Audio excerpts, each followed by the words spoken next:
CPM-ന് കുരുക്കായി വിവാദ Kafi screenshot forensic പരിശോധനാ ഫലം. സ്ക്രീൻഷോട്ട് ആദ്യം ഷെയർ ചെയ്തത് DYFI Vadakara block president Ribesh രാമകൃഷ്ണന്റെ ഫോണിൽ നിന്നാണെന്ന് പരിശോധനാ ഫലം സ്ഥിരീകരിക്കുന്നു. അധ്യാപകൻ കൂടിയായ റിബേഷിനെതിരെ വകുപ്പ് തല അന്വേഷണം പ്രഖ്യാപിച്ചിരുന്നതാണ്. പക്ഷേ നടപടിയൊന്നും ഇതുവരെ ഉണ്ടായിട്ടുമില്ല. ദിസ്ന സുരേഷ് വിവരങ്ങളുമായി ചേരുന്നു. ദിസ്ന, ഈ ഫോറൻസിക് പരിശോധനാ ഫലം CPM-ന് തീർക്കുന്ന കുരുക്ക് ചില്ലറയൊന്നുമല്ല. എന്തായാലും ആദ്യം ഈ ഫലത്തിന്റെ വിശദാംശങ്ങൾ.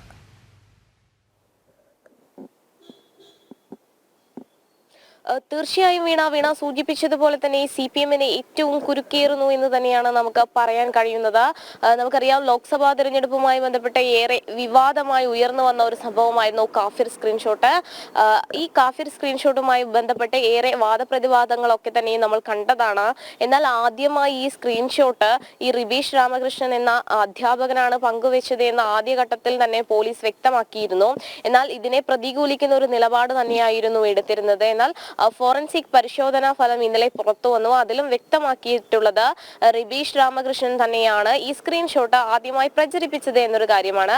ഇനി അറിയാനുള്ളത്, ഈ ഫോറൻസിക് പരിശോധനാ ഫലത്തിന്റെ റിപ്പോർട്ട് പോലീസിന് കൈമാറിയിട്ടുണ്ട്. ഇനി അറിയാനുള്ളത്, ഇത് നിർമ്മിച്ചത് അല്ലെങ്കിൽ ഇതിന്റെ നിർമ്മാണം നടന്നത് ഈ റിബേഷ് രാമകൃഷ്ണന്റെ ഫോണിൽ നിന്ന് തന്നെയാണോ എന്നൊരു കാര്യമാണ് ഇനി വ്യക്തമാക്കാനുള്ളത്. അതുകൂടി കണ്ടെത്തേണ്ടതുണ്ട്. അതിന്റെ ഒരു നീക്കത്തിലേക്കാണ് പോലീസ് കടന്നിട്ടുള്ളത്. ഈ കാഫിർ സ്ക്രീൻഷോട്ടുമായി ബന്ധപ്പെട്ട് നമുക്കറിയാം, നേരെ വിവാദങ്ങളൊക്കെ തന്നെയും ഉണ്ടായിരുന്നു. ആദ്യം റെഡ് എൻകൗണ്ടേഴ്സ് എന്ന ഗ്രൂപ്പിൽ ഇത് പ്രചരിക്കുന്നു. പിന്നീട് റെഡ് ബറ്റാലിയൻ, പിന്നെ പോരാളി ഷാജി തുടങ്ങിയ ഇടത് സംഘടനാ ഗ്രൂപ്പുകളിൽ നിന്ന് വലിയ രീതിയിൽ ഈ കാഫിർ സ്ക്രീൻഷോട്ട് പ്രചരിക്കുന്ന ഒരു സംഭവമൊക്കെ ഉണ്ടായിരുന്നു. തുടർന്ന് വാദപ്രതിവാദങ്ങളൊക്കെ തന്നെ ഉണ്ടാവുന്നു. അത്തരത്തിൽ ഇടത് സംഘടനകൾ വലിയ രീതിയിൽ ഈ തിരഞ്ഞെടുപ്പിൽ വലിയ ചർച്ചാ വിഷയമായ ഒരു വിഷയം തന്നെയായിരുന്നു ഈ കാഫിർ സ്ക്രീൻഷോട്ട് എന്ന് പറയുന്നത്. ആ കാഫിർ സ്ക്രീൻഷോട്ടിൽ പോലീസിന്റെ നിരീക്ഷണം ശരിയായിരുന്നു എന്നൊരു കാര്യം തന്നെയാണ് ഫോറൻസിക് പരിശോധനാ ഫലത്തിലും വ്യക്തമായിട്ടുള്ളത്. റിബേഷ് രാമകൃഷ്ണന്റെ ഫോണിൽ നിന്ന് തന്നെയാണ് ഈ സ്ക്രീൻഷോട്ട് ആദ്യമായി പ്രചരിപ്പിക്കപ്പെട്ടത് എന്ന ഫോറൻസിക് പരിശോധനാ ഫലമാണ് നിലവിൽ ലഭ്യമായിട്ടുള്ളത്.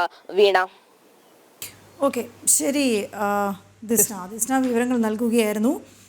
ഇതൊക്കെയും ചർച്ച ചെയ്യപ്പെടുന്ന സമ്മേളനങ്ങൾ നടക്കുന്നുണ്ട് എന്നുള്ളതാണ്. ഈ വിഷയമൊക്കെ ചർച്ചയ്ക്ക് വന്നേക്കും. കാരണം പ്രതിനിധികളുടെ ഭാഗത്തുനിന്ന് പലപ്പോഴും ഇത്തരം വിഷയങ്ങൾ ഈ സമ്മേളന കാലത്ത് ഉയർന്നു വരാനുള്ള സാധ്യത നേരത്തെ മുൻകൂട്ടി കണ്ടുകൊണ്ട് തന്നെയാണ് CPM പല വിഷയങ്ങളിലും ഇടപെട്ടിരുന്നതുമൊക്കെ. പക്ഷേ അത് സംഭവിച്ചിരിക്കുന്നു. താഴെത്തട്ടിൽ നിന്ന് തന്നെ വിമർശനങ്ങളും വലിയ പ്രശ്നങ്ങളിലേക്കും ഏരിയ സമ്മേളനങ്ങളൊക്കെ നമ്മൾ കണ്ടതാണ്. വലിയ പൊട്ടിത്തെറികളാണ് ഉണ്ടായത്. ഇനി തിരുവനന്തപുരത്തേക്ക് വന്നു കഴിഞ്ഞാൽ CPM-ന്റെ ജില്ലാ സമ്മേളനം ഇന്ന് സമാപിക്കുകയാണ്. ഈ സമാപന സമ്മേളന പരിപാടി മുഖ്യമന്ത്രി പിണറായി വിജയൻ ഉദ്ഘാടനം ചെയ്യും. സർക്കാരിനെതിരെയും പാർട്ടി നേതൃത്വങ്ങൾക്കെതിരെയും രൂക്ഷ വിമർശനമാണ് ജില്ലാ സമ്മേളനത്തിൽ ഉയർന്നത്. അതിൽ ഏറ്റവും പ്രധാനമാണ് ഈ മംഗലാപുരം ഏരിയ സെക്രട്ടറി മധു മുല്ലശ്ശേരി പാർട്ടി വിട്ടത് നേതൃത്വത്തിന്റെ വീഴ്ച കൊണ്ടാണ് എന്ന് പ്രതിനിധികൾ ചൂണ്ടിക്കാട്ടിയത്. ടിൻഡു ദാസ് ചേരുന്നുണ്ട് നമുക്ക് വിവരങ്ങൾ നൽകാൻ.